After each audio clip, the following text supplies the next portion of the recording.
At mga kapuso, pati po sa Laguna, pahirapan ang pagdaan sa mga kalsada matapos itong bahain dahil sa pag-apaw ng ilog.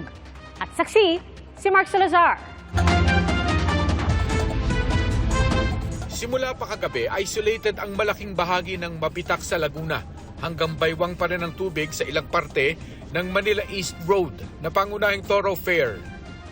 Malalaking truck at bus lamang ang nakakatawid. Ang mas maliliit na sasakyang nagtangka pwedeng tumirik at kaya nagpapatulak na lang sa mga residente. Walang tsansang makatawid ang mga motor kung hindi nagpapabuhat sa mga residente. Ang baha ay epekto ng pag-apaw ng Mabitak Santa Maria River dahil sa walang patid na ulan kagabi. Sa Pila at Santa Cruz, Laguna naman, umapaw na irigasyon ang sanhi ng pagbaha.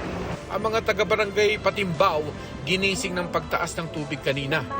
Mula po alas 2:30. Nang madaling... Apo, may tubig na po kami. Ay di wala kayong mga tulog. Wala po. Ay doon po sa isang anak ko, pumunta ako, nakatulog ako alas 9.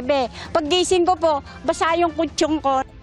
Pati kabuhayan nila ay nasalanta gaya ng mga itikan at babuyan.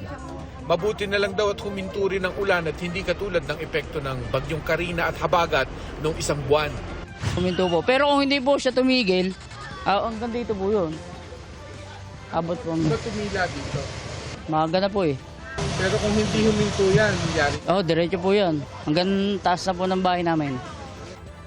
Dahil nagbabadya pa rin ang orange rainfall sa Laguna, nakabantay ang Laguna PDRRMO sa 4 na malalaking ilog sa kanilang lalawigan na pwedeng umapaw at magpabaha. Para sa GMA Integrated News, Mark Salazar, ang inyong saksi.